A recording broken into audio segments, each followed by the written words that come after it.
Bonjour tout le monde, retour sur le conseil municipal du jeudi 15 décembre. Un conseil municipal relativement court puisque les sujets n'étaient pas très nombreux et pas hyper clivants, donc ça nous a pris un peu moins de temps que d'habitude, et ce qui m'a permis d'ailleurs en début de conseil municipal de rappeler tout un tas d'événements et d'actions qui avaient eu lieu sur la ville de Fâche-Tuménil.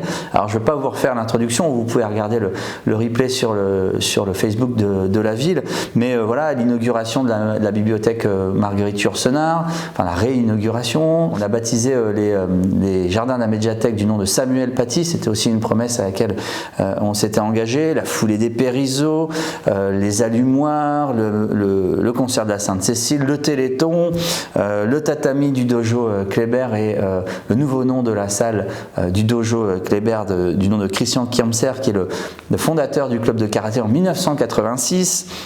Bref, je vous passe un petit peu la liste des actions depuis le précédent conseil municipal. Enfin, il y avait quand même pas mal de choses à dire et on en était, ma foi, plutôt fiers. Alors, comme d'habitude, je vais vous donner 2-3 délibérations qu'on a passées hier. Il y en a une qui concernait le dispositif Jardinons nos rues, qui est la 3e phase de notre plan de végétalisation. Par exemple, la phase 2, c'était la possibilité donnée aux gens de pouvoir végétaliser leur façade. On a une 40aine de dossiers. Alors, ça suit son cours, vous savez des fois les lenteurs administratives ce que ça peut donner. En plus il faut qu'on ait l'autorisation de la MEL pour faire les fosses de plantation, ça suit son cours mais ça va arriver. Et la 3e phase, c'est donner la possibilité aux gens avec juste un petit papier à signer de jardiner les espaces qui seraient au pied de chez vous, sur l'espace public évidemment, et sur lesquels on pourrait faire pousser des légumes. Si je prends l'exemple de la place Victor Hugo, il y a l'ancienne fontaine qui n'est pas hyper jolie non plus, on peut se le dire, ça fait finalement des bacs et les gens pourraient cultiver à l'intérieur de ces bacs-là différentes choses, des herbes aromatiques, pourquoi pas. Donc voilà, on vous donne cette possibilité-là et je pense que, ma foi, ça pourrait être bien sympathique. On a aussi passé une délibération sur la désignation du jury de concours de maîtrise d'œuvre pour la réhabilitation de l'école Lamartine, qui a donné pas mal de débats, des débats assez techniques, assez intéressants, qui nous poussent nous-mêmes d'ailleurs à nous reposer d'autres questions. Ma foi, c'est bien ça le but aussi des commissions théoriquement, mais parfois on est un peu seul aux commissions et du coup la contre-argumentation vient au conseil municipal. Mais au moins ça nous permet de prendre en compte les remarques.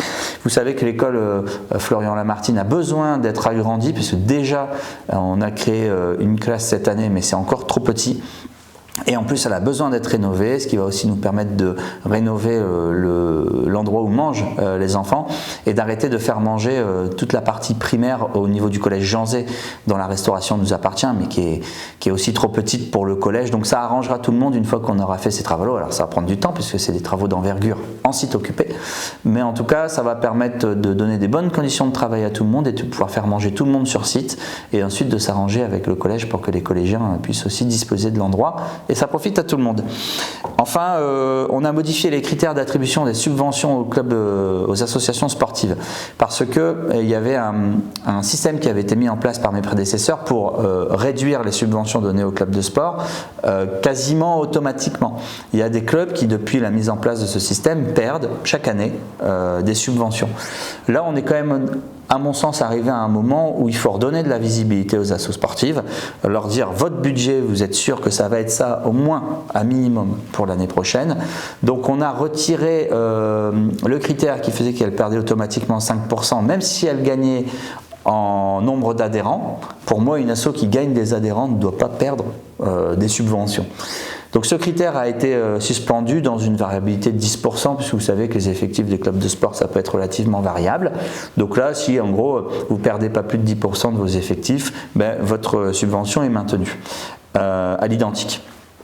Et puis on a aussi pris un petit critère de prise en compte des extérieurs, parce que vous savez qu'il y a des non-Fâche-Tuménilois dans les clubs de sport qui participent aussi au rayonnement des clubs de sport et au rayonnement de la ville. Quand on a des champions dans un club Fâche-Tuménilois, même s'ils ne sont pas de la ville de Fâche-Tuménil, je peux vous dire qu'on est très très content.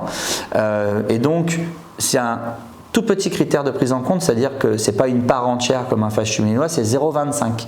Mais au moins, ça va permettre aussi de prendre en compte cette présence des extérieurs et encore une fois d'adapter la subvention par rapport au nombre d'adhérents des clubs de sport. Voilà.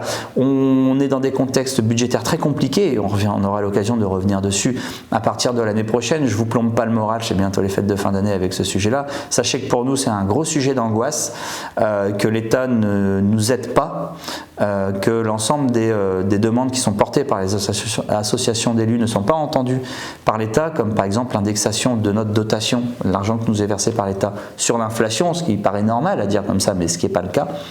Et je vous fais pas la suite. Enfin, il y a beaucoup d'inquiétudes. Pour autant, dans notre esprit, les subventions aux associations culturelles, sportives et autres doivent être maintenues.